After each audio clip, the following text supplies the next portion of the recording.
And if you're taking care of things, you could also use that expression to look after somebody or something. It means you're supervising, you're responsible, you're in charge, you're getting the work done. So this would be a big challenge because there's also a big time difference. Yes, that's right. Between England and Australia. So like when he would be ready maybe to go to bed, he would probably still have to be on the phone or on Skype. Right. Or sending emails to people back in the UK. So huge challenges.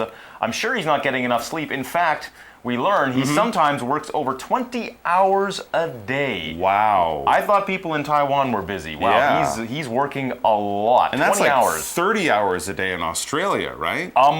No, they still have 24-hour days there. They're in the south? No, that's not how it works. Like winter and up here it's summer. And... We'll do another article about this later and explain it to you. But no, okay. 24-hour days. So that even would leave, in Australia. Even in Australia. Okay. Believe me.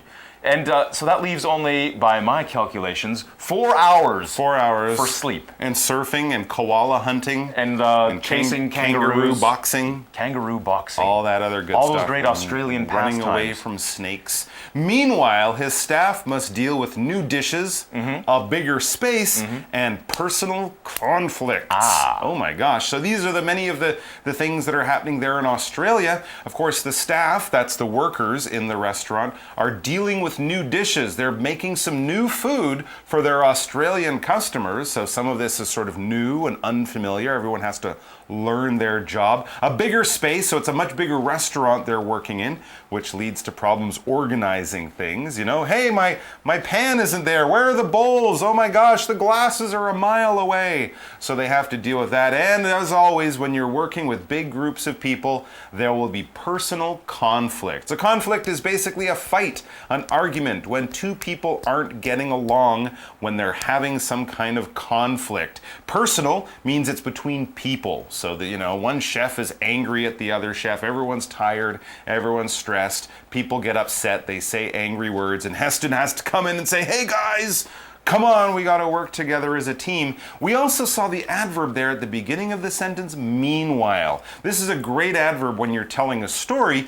because it's showing that two sets of actions are happening at the same time. So he's on the phone and at the same time, he's doing all of this other stuff. Meanwhile, showing that it's all going on all at the same time. I can see why he only sleeps 20 hours a day. That's right. It does seem all very stressful. Yes. I know working in a kitchen, it's a very highly charged environment. Right. People are very busy. It's hot. It's hot. It's people smells like fish. Sometimes customers are complaining, and so people can pepper get everywhere. Into fights.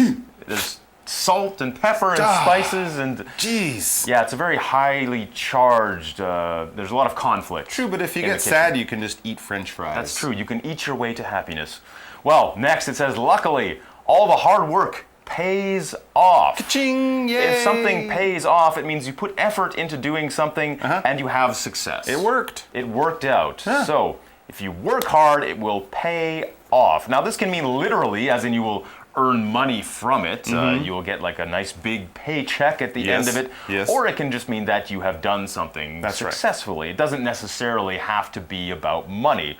It just means they've had success with the restaurant. People are coming in, the reviews are good, people are raving about the delicious food there. So they've overcome the conflicts, all the problems with transportation and settling in a new place. Yep, there you go. So the Fat Duck Melbourne is reviewed by some top food critics and they're all impressed. Fantastic. When a new restaurant or a new movie or many new things open, a critic or critics might go down to check it out. These are knowledgeable people who will go there, visit, watch the movie, eat the food, try the show, and they'll write about it for newspapers and websites. We take their advice because they know lots about food, and if they say, wow, this place is great, you have to go, business will probably pick up. So when you're in the restaurant business, impressing the food critics is going to be a very good thing to do. And if you're impressed with something, basically you like it.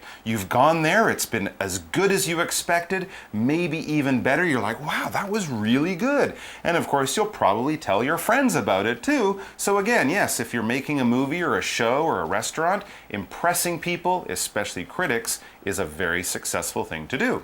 It says the food is excellent. Yum, yum. And the dining experience is even better. To dine means to go and eat. Yes, it was excellent. It was wonderful. Tasty. Those snails on the iPod. The iPod was especially delicious. The food is excellent, so the critics are saying good things. And yes, dining. Dining simply means to go somewhere to eat. This is eating. This is dining. Ew. Yes, dining is a much fancier word, but it still means just eating. It's eating, exactly. One reviewer loved Sound of the Sea. Do we get the iPods now? Oh, this could be the iPods. Okay, we're going to find out how the iPods taste. Sound of the Sea is the name of this dish. That's what it would say on the menu. It doesn't say, fish with a butter sauce. It says Sound of the Sea. What is it? It says this is a fish dish that you eat while listening to ocean sounds on an iPod. So you can hear like weird orca whales and stuff. I don't know if that's what a whale sounds like. And you're eating a fish dish, so that means it's a type of fish. That's what you've ordered. You've ordered fish, but it comes with extra added sound. Okay. Yeah, I'm not sure if that would work. Like, I don't know if I would want to eat a burger and listen to a cow. Yeah. That might be kind of weird. Listen to a cow mooing while I'm eating it. Yeah. Oh, these eggs. Ooh, yeah, this chicken is delicious. Plus, you couldn't talk to your dining companion. Yeah. You'd be there listening to the sounds of the sea, and they'd be like, "So, what did you think of the new TV show?" Yeah, it doesn't work. I wonder if there's like sea birds. Like, oh, geez. Or, okay, I hope they're very selective. The sound of a foghorn. With the sea sounds. Yeah, well, that's only one of the dishes, though, right? Okay, yeah, no, there's others. It says there's also the famous snail porridge. Thank you, snails. And mock turtle soup. Ah. A porridge is almost like a thick soup. A gruel. It usually has grains in it. You can have like rice porridge or congee. Congee, that's a type of porridge. This is with the snail, so that's why we know why they needed 64,000 snails to come over. And mock turtle soup. Mock here usually means fake. Fake. Not real. So they're not putting real turtle in it, probably because a lot of turtles are actually endangered. Yes. There's not very many of them. That's so right. it's probably illegal to serve them in a restaurant. So they would have something that would be similar to turtle meat, but not actually turtle. There you go. So the food, of course, is fantastic, but that's not all. It says the service is first class, with the waiters giving guests their full attention. This is what you'll find when you go to really good restaurants. The waiters talk to you, they explain the food, they answer all of your questions, they give you a little bit of extra information about the food you're eating, so it can be very, very interesting, and the waiters are on point. They're doing their jobs very well. It says Heston is a creative genius. Oh, thank you. And a night at the Fat Duck leaves diners satisfied in every way. Wow. And also a little bit poorer. Yes. But they've their had wallets are lighter. a wonderful experience. Because yes, the chef is a genius. Someone who's a genius is really, really smart, really, really talented. In his case, he's a creative genius. If you're creative, you make up new things. You have a great imagination. You look at two things that no one has ever used together and you go, oh, wait a minute, I could make this amazing thing out of these two things and no one's ever done it before, and you're awesome because you're a creative genius like Leonardo da Vinci. Now to see how he adds fun and imagination to his food, check out Inside Heston's World on TLC.